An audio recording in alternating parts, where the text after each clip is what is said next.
उनका जो हमेशा से एजेंडा रहा है कि वो अमीर लोग को और अमीर बनाते जा रहे हैं और गरीब लोग और गरीब होते जा रहे हैं। कि अगर उनको गवर्नमेंट कंटिन्यू करनी है तो फिर बजट को तो ध्यान देना पड़ेगा आपको। तो हमारा एक शासन से निवेदन है कि कम से कम जीएसटी पे कम से कम ध्यान दें और वन नेशन वन टैक्स की तरफ वो ध्यान दें। तो मेरा एक शासन से अनुरोध है कि कम से कम जो ऑनलाइन मार्केट है, ऑनलाइन प्लेटफॉर्म है, इसको कहीं ना कहीं लगाम लगाना पड़ेगा। क्रिएट करना चाहिए भारत सरकार को कि सभी महिलाओं को जो भी बेरोजगार है उन लोग को रोजगार मिले। देखिए, आज जो भारत का मिडिल क्लास है वो महंगाई से भी परेशान है। दूसरा, जो वेतन भोगी हैं उनके लिए आयकर में कोई स्लैब में कोई बदलाव नहीं हुए हैं। केंद्रीय बजट पेश होने वाला है, ऐसे में आम जनता की निगाहें बजट पर हैं। बिलासपुर में युवा, महिला, व्यापारी, मध्यम वर्गीय तमाम वर्ग बजट को लेकर क्या कुछ उम्मीद लगाए हुए हैं, आइए जानते हैं और बात करते हैं कि बजट को लेकर बिलासपुर की जनता को क्या कुछ उम्मीदें हैं। बताइएगा, केंद्रीय बजट आने वाला है, क्या कुछ उम्मीदें हैं बजट को लेकर? केंद्रीय बजट से हम व्यापारियों को बहुत उम्मीद है कि जिस तरीके से मोदी जी ने अर्थव्यवस्था को आज इस पायदान पर पहुंचा दिया है कि जहां हम कल्पना भी नहीं कर सकते थे, तो उस तारतम्य को आगे बढ़ाते हुए हम उम्मीद करते हैं कि व्यापारियों के लिए बहुत ही अच्छा और एक सुनहरा बजट होने वाला है। जो छोटी मोटी हमको परेशानी है जिसको हम विकट रूप ले रहे हैं, एक जीएसटी वाली बहुत बड़ी परेशानी है। हम हिंदुस्तान में हम जा रहे हैं वन नेशन वन इलेक्शन, तो क्यों ना हम वन नेशन वन टैक्स की तरफ हम जाएं। आज जीएसटी का स्लैब इतना कम ज़्यादा है, हम आज स्लैब इतना 28% तक का स्लैब है। अगर उसको हम एक टैक्स के रूप में हम देखें तो व्यापार को हमको करना बहुत आसान हो जाएगा। आज जीएसटी को लेकर व्यापारी बहुत ज़्यादा परेशान है। तो हमारा एक शासन से निवेदन है कि कम से कम जीएसटी पे कम से कम ध्यान दें और वन नेशन वन टैक्स की तरफ वो ध्यान दें। दूसरा, जो ऑनलाइन मार्केट है, ऑनलाइन मार्केट पूरा व्यापार को जड़ समेत खत्म कर दे रहा है। दीमक की तरह व्यापार में लग चुका है जो धीरे धीरे पूरा खत्म करते जा रहा है। तो मेरा एक शासन से अनुरोध है कि कम से कम जो ऑनलाइन मार्केट है, ऑनलाइन प्लेटफॉर्म है, इसको कहीं ना कहीं लगाम लगाना पड़ेगा। तभी फुटपाथ का मार्केट, जो दुकानें हैं, मार्केट है, आखिर में चलेंगी कैसे? अगर पूरा मार्केट ऑनलाइन पे डाइवर्ट हो जाएगा तो पूरा व्यापार एक दिन खत्म हो जाएगा और पूरा व्यापार ऑनलाइन मार्केट में डाइवर्ट हो जाएगा। तो मेरा शासन से अनुरोध है कि इस पर कहीं ना कहीं आप लगाम लगाइए ताकि रिटेल खुदरा व्यापार कहीं ना कहीं जीवित हो सके, जो हमारे हिंदुस्तान की पहचान है, जहाँ से रेवेन्यू आता है, जहाँ से राजस्व आता है, जहाँ से गवर्नमेंट का सारी व्यवस्था चलती है। बताइए, सेंट्रल बजट आने वाला है, क्या उम्मीदें हैं आप लोग को, किस तरह से देखते हैं? उम्मीद तो हमेशा ही रहती है पब्लिक को, आम जनता को, पर हर बार नाउम्मीदी भी फेस करनी पड़ती है।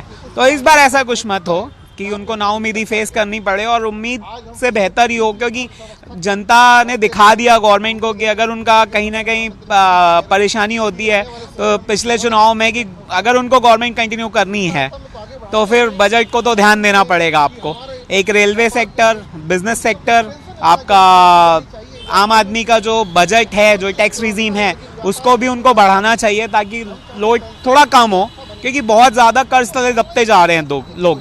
कर्ज तो बांट रही है सरकार, लेकिन कहीं ऐसा ना हो कि आम आदमी सिर्फ कर्ज तले ही दब के रह जाए। सेंट्रल बजट आने वाला है, केंद्रीय बजट से युवाओं को क्या उम्मीद है? आप बतौर युवा क्या लगता है, कैसा बजट है, क्या उम्मीद है बजट से? हम युवा बहुत आशान्वित हैं कि इस बार का बजट युवाओं पर फोकस्ड होगा। जैसे कि हमारा देश दिनों दिन बढ़ोतरी करते जा रहा है, आगे विकास पथ पर अग्रसर है, तो इस बार भी उम्मीद है कि युवाओं के लिए मेन फोकस होगा हमारे वित्त मंत्री जी का। मोदी जी भी युवा भारत पर फोकस रखते हैं, तो हमको बहुत उम्मीद है कि इस बार मेडिकल स्टडीज़ और टेक्निकल स्टडीज़ और जो विभिन्न पढ़ाई के स्तर हैं उसमें सुधार आएगा और उसमें सीटों को बढ़ाया जाएगा और रोजगार के लिए well skilled development program run होने चाहिए। हमारा ये उम्मीद है सरकार से। जिस प्रकार से पिछला जो बजट था उसमें बहुत सारी चीज़ें इंगित की गई थी, लेकिन इस बजट में मैं मुख्य रूप से महिलाओं के सशक्तिकरण के बारे में बताना चाहूँगी कि जिस प्रकार से ज़मीनी स्तर की महिलाएं अभी भी कई क्षेत्रों में पिछड़ी हुई है, उनको सुदृढ़ बनाते हुए जो लघु उद्योग है या फिर उनके सशक्तिकरण की बात की जाती है, उसको समूचे रूप से, समूचे ढंग से स्थापित करना बहुत ज़्यादा ज़रूरी है। और बात किया जाए उनके स्वावलंबन की, तो जो लघु उद्योग है, कुटीर उद्योग है, इसको बढ़ावा देते हुए उनके स्वावलंबन की स्थिति को सुदृढ़ बनाना ज़्यादा आवश्यक है, और साथ ही उनको मार्केटिंग ऐसा प्रदान करना कि जो उनके वस्तुएं हैं वो मुख्य रूप से मार्केट में आ सके, और जो लोग हैं, आम जन हैं, वो भी उनसे लाभान्वित हो सके, और स्वयं को भी महिलाएं अपने आप को सुदृढ़ महसूस करके स्वावलंबन की स्थिति में आगे आए। कुछ पूछेंगे? बताइएगा, केंद्रीय बजट अभी आने वाला है जी, तो महिला क्या कुछ उम्मीदें हैं बजट से, कैसा बजट होना चाहिए महिला के पक्ष में? जो भारत सरकार का जो बजट आने वाला है, अभी की जनरेशन में जो भी शिक्षित महिलाएं हैं उनके में इतने कैपेबल हैं कि वो बहुत कुछ कर सकते हैं, लेकिन उनके पास ऐसा कोई अपॉर्चुनिटी नहीं है कि वो क्या करें, कैसे हमको आमदनी मिले करके। तो ऐसा कुछ क्रिएट करना चाहिए भारत सरकार को कि सभी महिलाओं को, जो भी बेरोजगार हैं, उन लोग को रोजगार मिले। बताइएगा, अभी केंद्रीय बजट आने वाला है, केंद्रीय बजट में बतौर युवा अगर कहें महिला, क्या कुछ उम्मीदें हैं आप लोगों को केंद्रीय बजट से? देखिए, उम्मीदें तो इस बार बहुत ज़्यादा है। जैसा कि सामान्य जो जीवन है वो एकदम मुश्किल सा होता जा रहा है, तो सबसे पहले तो इस पे अच्छा होना चाहिए, और जो गृहिणी है उनके लिए कुछ अच्छा होना चाहिए। और इसके साथ ही युवा पीढ़ी जो कि भारत में, जैसा कि देख सकते हैं कि टैलेंट की कमी नहीं है, लेकिन उनको अवसर नहीं मिल पाता है, तो अवसर मिलना चाहिए। युवाओं के ऊपर ज़्यादा फोकस होना चाहिए। बेरोजगारी जो बढ़ते जा रही है, कुछ अच्छे योजनाएं निकलनी चाहिए, और जो कुछ योजना है जमीनी स्तर पर इनका क्रियान्वयन होना चाहिए, बहुत ज़रूरी है। क्योंकि युवा पीढ़ी अगर आज उनके लिए काम नहीं होगा तो आने वाला जो पीढ़ी है वो संकट में आ सकता है। केंद्रीय बजट आने वाला है, क्या कुछ उम्मीदें हैं, किस तरह से इस बार जनता देख रही है, बजट कैसा होना चाहिए? देखिए, आज जो भारत का मिडिल क्लास है वो महंगाई से भी परेशान है। दूसरा, जो वेतन भोगी हैं उनके लिए आयकर में कोई स्लैब में कोई बदलाव नहीं हुए हैं। अगर बदलाव होते भी हैं तो 10-5 हज़ार रुपये के डिडक्शन के आधार पर बदलाव होते रहे हैं। दूसरा है, क्या कहते हैं, महंगाई से भी आज मिडिल क्लास काफ़ी परेशान हो चुका है। तीसरा, जो सीनियर सिटीजन के लिए जो बचत की जो एक विकल्प थे, उनका जो TDS है 10,000 रुपये से कट जाता है, उन्हें कोई राहत नहीं है। जो सीनियर सिटीजन के जो पैसे हैं उससे भी TDS या ब्याज से पैसे कट जाते हैं। ये भी एक वित्त मंत्री को ध्यान देना चाहिए कि इस पर भी विचार होना चाहिए, और सारा जो है मिडिल क्लास पे फोकस है। बताइएगा, केंद्रीय बजट आने वाला है, आम जनता क्या उम्मीदें हैं इस बार बजट से, कैसा बजट होना चाहिए? देखिए, सरकार से हमेशा आम आदमी का जो उम्मीद रहता है कि बेहतर से बेहतर हो सके, लेकिन पिछले हम लोगों ने बजट देखा है उसमें कहीं ना कहीं मिडिल क्लास फैमिली और जितने भी युवा हैं, छोटे व्यापारी हैं, वो लोग सेटिस्फाई नहीं थे। इस बार उम्मीद है कि सरकार कुछ अच्छा करे हम लोग को, युवाओं के लिए, रोज़गार के लिए, खासकर जो मजदूर वर्ग के लोग हैं, जो मिडिल क्लास लोग हैं, इनके लिए हम लोग उम्मीद तो कर रहे हैं। लेकिन भाजपा का जो आप लोग देखते आ रहे हैं कि उनका जो हमेशा से एजेंडा रहा है कि वो अमीर लोग को और अमीर बनाते जा रहे हैं और गरीब लोग और गरीब होते जा रहे हैं। तो हम लोग उम्मीद कर रहे हैं और मांग भी कर रहे हैं कि हमारे निम्न वर्ग के लोग, जो मिडिल क्लास लोग हैं, उन लोगों के लिए बेहतर से बेहतर हो, किसानों के लिए अच्छा हो, युवाओं के लिए अच्छा हो। बढ़िया। ये केंद्रीय बजट पेश होने वाला है, बतौर जनता, आम जनता, क्या कुछ उम्मीदें हैं, बजट कैसा होना चाहिए, किस पर फोकस होना चाहिए? सबसे पहले तो मेन जो टैक्स है ना, GST है, उसी पे करना चाहिए, क्योंकि जो छोटे छोटे चीज़ें हैं उस पर भी GST लग रहा है, दैट इज़ नॉट गुड, ठीक नहीं है वो। मेन तो GST पे, ताकि जो लोग हैं, जो आम जनता जो है, मेन तो उस पर वही है ना, मतलब शुरू से लास्ट तक आप टैक्स दे ही रहे हो। ऐसा कोई भी एक चीज़ नहीं होगा जिसमें आप टैक्स नहीं दे रहे हो, तो नो डाउट आपको टैक्स पे थोड़ा कम करना चाहिए, है ना। थोड़ा बजट को थोड़ा बहुत इधर उधर करना चाहिए ताकि आम जनता के लिए आसान हो थोड़ा।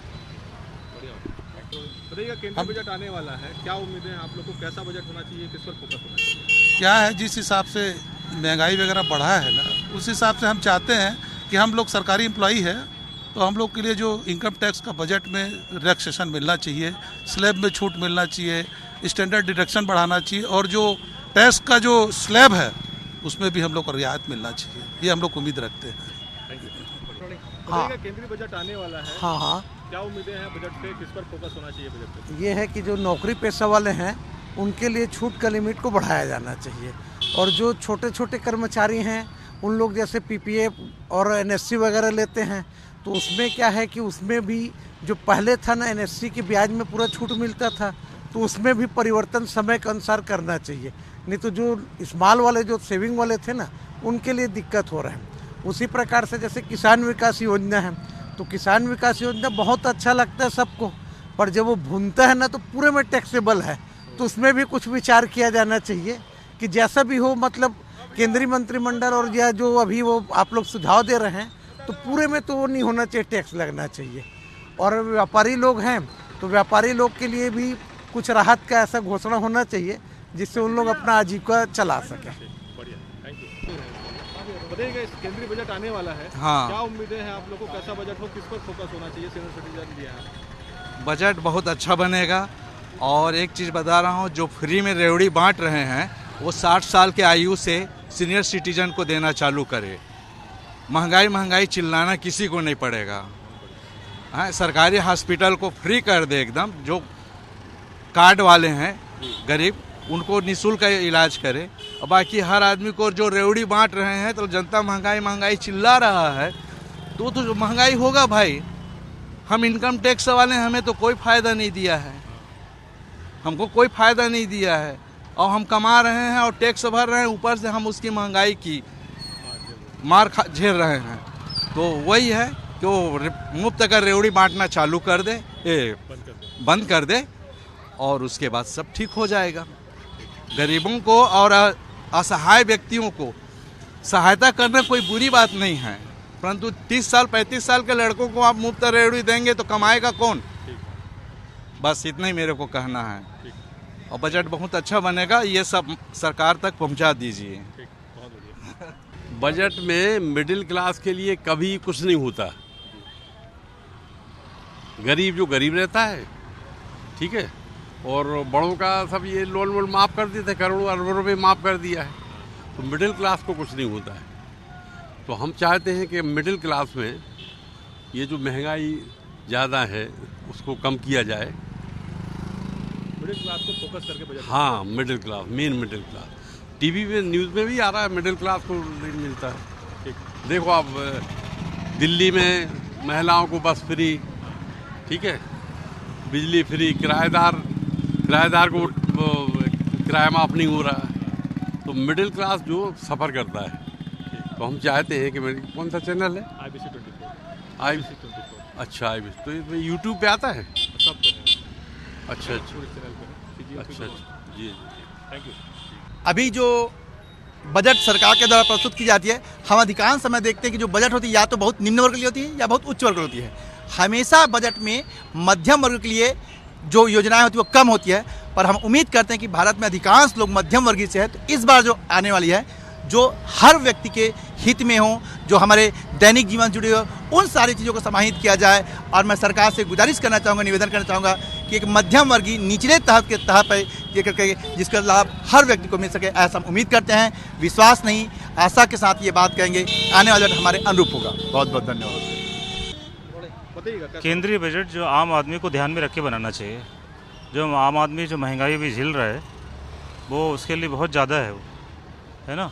आप बहुत सामान्य सी चीज़ें बहुत महंगी हैं, तेल बहुत महंगा है, ऐसी जो रोज़मर्रा की चीज़ें हैं वो बहुत महंगी है। इस पर सरकार को थोड़ी लगाम लगानी चाहिए।